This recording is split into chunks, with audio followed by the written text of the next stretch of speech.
Now to Georgia, where an officer was caught on video beating a homeless woman with a baton inside of a gas station.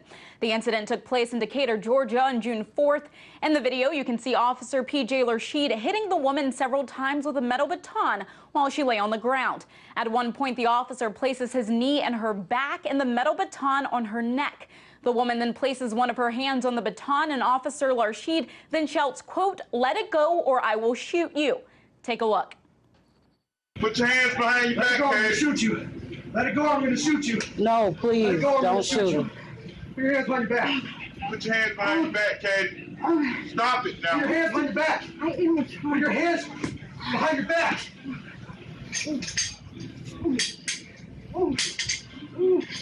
What did I do? What did I do? This video was originally posted online on June 16th, several days after an internal investigation was pursued, clearing the officer of any wrongdoing. Now that this video has been shared through social media countless times over the last few weeks, it's led the department to reopen the investigation. Earlier, I was joined by Reverend Graylan Scott Hagler, senior minister of Plymouth Congregational United Church of Christ, and I asked him, should police departments do away with internal investigations? The reality is that that's a standard, that something has to be so egregious in order for them not to be justified. So it's biased towards police officers.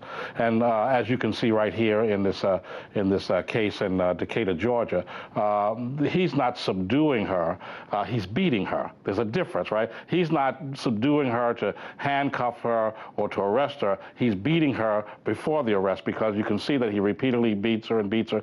And what would be characterized as resistance is only human reaction of somebody trying to defend themselves from somebody who's mercilessly beating them. And that's what's going on in this videotape, is that he's not subduing, he's beating the person. Right, and you can also hear in the video people are like, don't resist, just lay there. But naturally, if you're getting hit by a baton, you're not just going to lay still. And like you've said, these internal investigations are biased, so usually they are ineffective. Now, and let me point out this. That's why you have police officers operating with impunity, because they know that if they end up in the process in terms of investigation, it's still slanted towards them, it's biased towards them, and so they can go out and act with impunity. They can treat the community any old way, because they know that there's really going to be no consequences that they will have to pay unless something is so egregious, and yet it has to be discovered. There has to be verifiable evidence, so it's all slanted in their direction. Now the department is saying that they're reopening the investigation.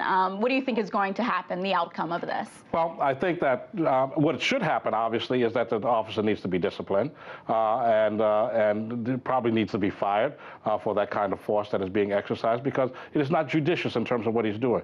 It endangers other police officers. Why? Because if that's my attitude, the way you're going to approach me is the way you're going to approach her, then I'm going to be obviously on guard, and I'm going to react in a particular way just at the appearance of police officers, because I know that they're looking at me as non-human. They're looking at me as somebody that they can beat upon and prey upon. And that's the kind of perception that is going on in the community, is that people are seeing that there is not a regard in which police officers see other people as human beings. Mm-hmm. And right now the officer is on administrative leave. We don't know whether it's paid or not. Usually paid. That's usually the case, but we're not sure. It's a vacation. So my next question to you, when it comes to officers, usually in these cases, video hasn't surfaced, and so it's their word against the victim's word. But shouldn't, in your opinion, these officers all be equipped with video cameras? Well, we've even seen, though, however, when there's video cameras that's equipped, that officers are equipped with, they can still do what they do, and they still walk, because everything is still slanted towards the officers. You got some where video cameras are cut off at the crucial moment. I mean, that's been happened in the past. Or you have things that are actually recorded by the video cam, but it's just in terms of the eyes of the process, of the law enforcement process, the officer acted in a justifiable way, because the argument is, oh, they got a dangerous job and their lives are at risk and they have to make split-second decisions and all of that type of stuff. Well, the issue is that most of them are not trained properly. Most of them are taught to look at a community through a particular lens, of stereotypical lens, in terms of the criminality or the animalistic nature of people of color, and that's the way they respond. And so the training is not adequate. Even the psychological screening that happens very often with law enforcement is not adequate. And so you have really ill-equipped officers that are out there in the community, so-called serving, but really sort of riding and roughshotting in many cases over the community. And unfortunately, it seems like we are seeing this obviously time and time again, like you said, no matter whether there's video that's surfaced or not, like in the case of Philando Castile and how the officer was acquitted of any wrongdoing, even though video surfaced showing what happened in that situation. So do you believe that this is just going to continue, that there's absolutely no solution to this issue here in the country? Well, one of the things is that we really need to have true civilian review boards. I'm not talking about civilian review boards that's controlled by the police or controlled by the government, but real civilian review boards that in a sense is acting as consumers, looking at how these officers are patrolling the community and whether it is justifiable. I mean, because every place we've had generally civilian review boards has been taken over by law enforcement, or it's been taken over by government, or they've made sure that they have not had the legal kinds of teeth in order to prosecute police officers. So there's still, it's been a ruse when they set up civilian review boards, because they really lack the power in order to be able to implement judgment. So we really need true civilian review boards that have the legal, that are authorized legally in order to prosecute and police officers that are particularly caught doing wrong in neighborhoods and in communities. All right, I want to get back to the video.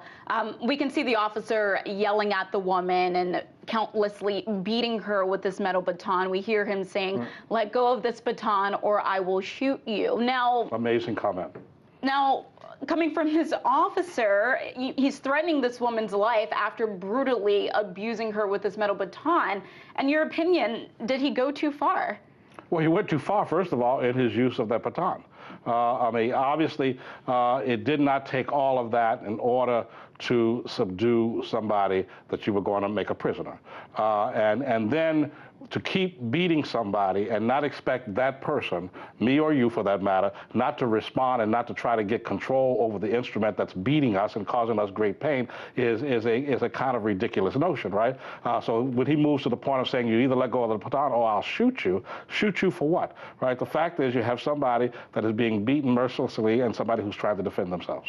Now, I want to go to the charges. The woman was charged. She was a homeless woman, and when the officers received the call, it was for a woman who was begging for money at the gas station. And we see this time and time again where people are in need of money and don't have jobs for numerous reasons. Now, she was charged with obstructing or hindering law enforcement officers and was given a criminal trespass warning. Now, these charges that she faces, were they at all necessary? Well, even if you listen to the charges, why would any of those charges warrant a beating? Right? I mean, that's the reality, right? You're panhandling. You're on somebody's property, probably out there in the parking lot where the people are fueling at. Why would any of that really warrant a beating in the first place, or even an arrest in the first place? I mean, at the most, that would be a ticket item. I mean, so so the issue is what happens is that people are not allowed to do the kind of panhandling in certain communities that they do in certain communities, right? There's a class difference. There's a difference in terms of what people expect and what people tolerate, and therefore what police will patrol and what police will try to remove from neighborhoods and communities, depending on class again. That's a good point. It will be interesting, obviously, to see the outcome of what happens to this officer. Looks like we've run out of time. Thank you so much for that. Now, that was Reverend Graylan Scott Hagler, Senior Minister of Plymouth Congregational United Church of Christ. Thank you for your time. Thank you.